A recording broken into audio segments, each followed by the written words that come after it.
What's up? What's up? What's up? So in this video, I just want to go over what am I doing since I've lost my funded account. So usually back then, once I lost my funded account, I would immediately go right back and purchase another account, another challenge, and go from there. But at this moment, I'm taking a small little break.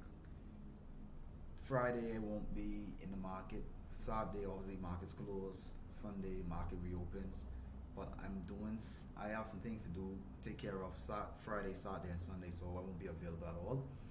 Today would have been a trading day, but like I say, I'm taking a small little break at the moment. I'm getting back into it. Monday would start my episode series on passing my funded account, road to 100K funded, things like that. Now, what took place today was just, it wasn't an ordinary day, because usually an ordinary day would be me doing my pre-market analysis, things like that. So what I did today was slept in late, so I woke up later than usual, around 12:01. Once I woke up, I went straight into, I checked the market, but I didn't check the market just by clicking on TradeView and just seeing what the market did today. As soon as I clicked on TradeView, I went straight to the 4 hour time frame, and I went straight to the bars replay to highlight 6 a.m. Once I got to 6 a.m., I scrolled down to the 15-minute time frame to go to 6:45. Once I got to 6:45, I went straight to the 5 minute time frame until I get to 6:55. Once I get to 6:55 a.m., then I went back to 1 hour, in order to start to analyze the market to see where I'm at, where's my 1 hour high, where's my 1 hour lows. Once I've done that, then I go into the 5 minute time frame to start to analyze the market. I've done it with two pairs today. The pairs were gold and NAS 100. So I end up catching two buys on gold, one back to the 1 hour high and the next one to the 4 hour highs.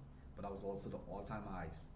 I took two buys too, and then Nas was a sell around 10. Yeah, sell around 10 for 1 to 2 risk to reward. So if I actually did get another challenge yesterday evening or even this morning, I would actually pass my phase one within in one day. Within any one of those trades, I could have passed my phase one in. So, but I think it would have been Nas, because Nas played off for 1 to 2. Gold, it played. I could have got a 1 or 2 on gold, but I would have been having. I would have to carry it further up than I was expecting it to go up to. So I was only looking to carry the first trade up to the 1 hour highs. It went to the 1 hour highs, but actually skyrocketed above it, and then it did another retest back to a new freshly the zone that it made, and then it went back up again to go higher. But that would have been something where I'd have to put my stop loss at break even in order if to see if it can continue playing out for 1 to 2. That's something I don't really try to do. But Nas already give me like the 1 to 2 risk to reward setup. So I was like, I might as well take this one, you know what I mean? So that probably would have been one that I would have taken. And that was it. Didn't check US 30 out, didn't check SPX out, didn't check any of them other pairs out, because like I said, I'm not even trading at the moment. But that's something that I always try to do, because you always want to prepare yourself. You always want to. It's called practice. So because Steph Curry is the best shooter of all time, doesn't mean he still shouldn't go out to the gym and take 400 or 500 shots. He still has to do that. You know what I mean? That's for him to continue to be great, like how he is. So that's how we should look at trading. Just because we feel like we already get the strategy, we already profitable, doesn't mean we still shouldn't be back testing or studying to improve ourselves. There's always room for improvement when it comes to trading, or when it comes to just you as an individual. So that's what I did today, um, after losing my funded account. Now, I wanted to do I guess I'm going to do a series starting Monday with my funded account, and hope you guys would enjoy that series. But if you guys like the content I'm putting out, subscribe to the channel, my man. Leave a comment on what you guys want to see. But yeah, I know my wife, she just passed off phase one today. So congrats to her, my man. But yeah, um, I wanted to do a video on how I went about passing all these challenges there. But yeah, I want to do a video, but I guess I'll do a quick little recap on that now within this video. So what you want to do when you get your challenges, now it all depends on which platform you're going to. Some people go to FTMO, some people do funding pips, some people do, a lot of people I've seen doing the other one, I can't remember the other one, top tier, I think that's what it is, yeah, top tier. So what you want to do is, I know each one of those prices will be different, right? I got that. Now what you want to do is check out what's the daily drawdown, the most you could lose in one day, and then look at the target goal they have you to make. Now the reason why I go with funding pips is because I could risk 5% in one day to get 8% profit for my phase one. So what I usually do is I risk 4% or 4.5% of that initial balance, and I go aim for 1 to 2 risk to reward. Now I always want to make sure I get a little bit over the amount needed, so I have wiggle room to trade for the other 2 days to make up the 3 days that I need to trade. On top tier, I helped a few people pass their challenges as well by giving them a same game plan, because they were telling me need this amount, we need this percentage, but this is the percentage we could lose. And I tell them, well, the challenge only costs what, $60-70, I think, for a 50K account, something like that. So if that's the case, you're not risking 50,000. You're not risking $3,000 as $3,000. You're risking probably $100. So take the $3,000. Look for high quality setup. This is what forces you also to get high quality setups. So get a high quality setup that you know, not that you're doing a make believe as in, oh, I want this to go out as a 1 to 2. No, once you see the market structure and you put your targets, your entry, your stop loss, and be like, okay, this is where I'm looking for this to go back to, because this is a high or this is a low. I'm looking for it to sell down here. That would be a 1 to 2. Okay, I'm gonna take that my stop loss actually making sense. It's not a stop loss where I just want a tight stop loss. No, this stop loss makes sense, and you go from there. Risk the 3,000. They get a 2 or 1 to 2, and so be it. The next few days, no, the next day, the lady came, texting me, hey, thank you so much, you helped me pass my challenge. Then other people start asking me, hey bro, how you do this, bro, do this, bro, do this.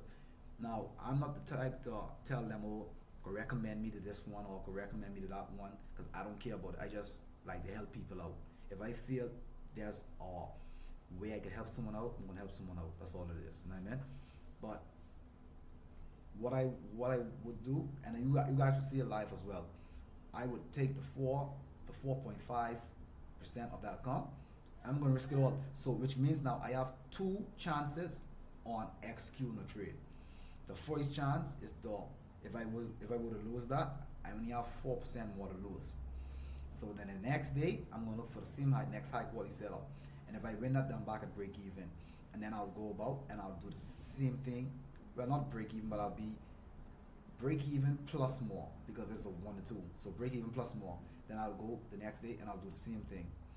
Now when I go to my phase 2, like I say, it's a little bit different. I don't need a 1 to 2. All I need is a 1 to 1, or I'll say a 1.2 or. So just a little bit over 1 to 1. And that's how I usually pass my challenges. Like I say, the reason why I didn't go with top tier or the other ones is because of the consistency rule that they have in place, where your total win cannot be more than 40%. I feel that's bogus to me.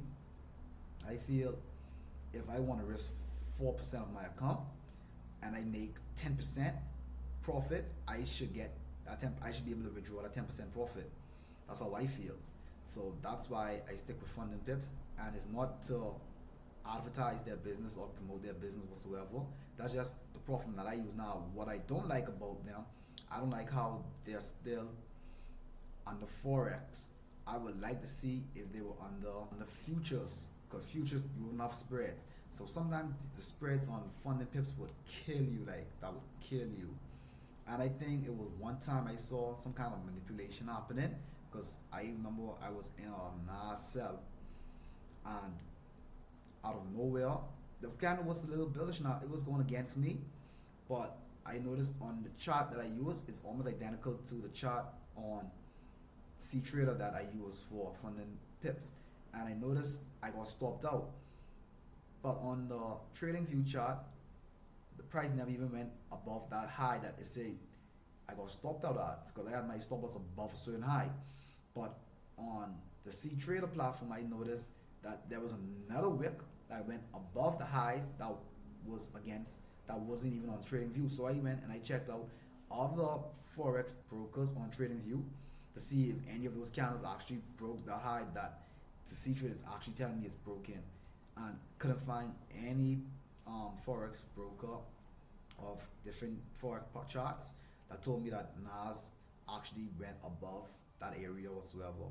So I emailed them about it, emailed them the situation that hey, y'all gotta do something for me. Like I checked all these other brokers on TradingView and none of these charts showing that NAS went above this certain high. I screenshot them a photo of the AC trader, screenshot them a photo of my TradingView, and I said, y'all gotta do something, bro. Y'all gotta either reimburse me back with that money that y'all say I lost, or y'all gotta give me a free challenge. Like I don't mind doing the free challenge, but they didn't want to do. That's why you see I had that same. If you guys checked the video last time, you can see where I posted the phase 2 challenges that I passed. You can see that one said it was not passed. That was that same trade there because it said that I actually got stopped out, which I didn't, and the trade literally went my way. So that could have been a challenge I actually passed. But it is what it is. Other than that, it's been good to me. The payouts been good. And I mean, they're good with their payouts. They didn't give me any type of backlash or any type of excuses or whatsoever to get a payout. So that was nice. Payout came quick. Like I said, I'm in Canada, so I get paid from in US. So $1,000 payout would be a little over $1,200-$1,300 in Canadian. So that actually does good for me. But yeah, that's how I go about passing my challenges, man. And like I said earlier in the last video, I can't wait to start this trading journey with you guys, man. But all in all, that's all I got for you guys today. Peace and love. God bless you all.